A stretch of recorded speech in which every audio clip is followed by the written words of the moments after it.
ডিএমপির অতিরিক্ত কমিশনার মোহাম্মদ শফিকুল ইসলাম জানিয়েছেন, পল্লবী থানা যুবলীগের সভাপতি ও উত্তর সিটির সাবেক কাউন্সিলর তাজুল ইসলাম চৌধুরী বাপ্পির নির্দেশেই হত্যা করা হয় শহীদ ওসমান হাদিকে।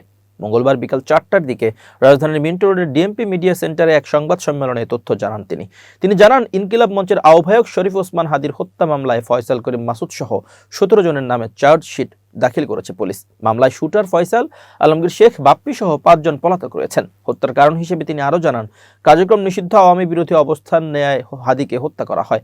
হাদি হত্যাকাণ্ডের ঘটনায় ফয়সাল করিম মাসুদ সহ 17 জনকে অভিযুক্ত করে চার্জশিট দেওয়া হয়েছে বলে জানান শফিকুল ইসলাম। অভিযুক্ত ফয়সালের ভিডিও বার্তা নিয়ে শফিকুল ইসলাম বলেন, ভিডিও বার্তা দিতেই পারে, কিন্তু তার বিরুদ্ধে জড়িত থাকার প্রমাণ পাওয়া গেছে। উল্লেখ্য, ত্রয়োদশ জাতীয় সংসদ নির্বাচন ও গণভোটের তফসিল ঘোষণার পরদিন 12 ডিসেম্বর ঢাকার পুরানা পল্টনের বক্স কালভার্ট রোডে একটি চলন্ত মোটরসাইকেল থেকে রিকশায় থাকা হাদিকে মাথায় গুলি করা হয়। আশঙ্কাজনক অবস্থায় প্রথমে ঢাকা মেডিকেল কলেজ হাসপাতাল ও পরে এভার কেয়ার হাসপাতালে তাকে চিকিৎসা দেওয়া হয়। অবস্থার অবনতি হলে 15 ডিসেম্বর এয়ার অ্যাম্বুলেন্সে তাকে সিঙ্গাপুর নেওয়া হয়। 3 দিন পর 18 ডিসেম্বর তার মৃত্যু হয়। ফয়সাল করিম মাসুদকে আসামি করে 14 ডিসেম্বর পল্টন থানায় হত্যা চেষ্টার মামলা করেন ইনকিলাব মঞ্চের সদস্য সচিব আব্দুল্লাহ আল জাবের। হাদি মারা যাওয়ার পর মামলাটি হত্যা মামলায় রূপ নেয়।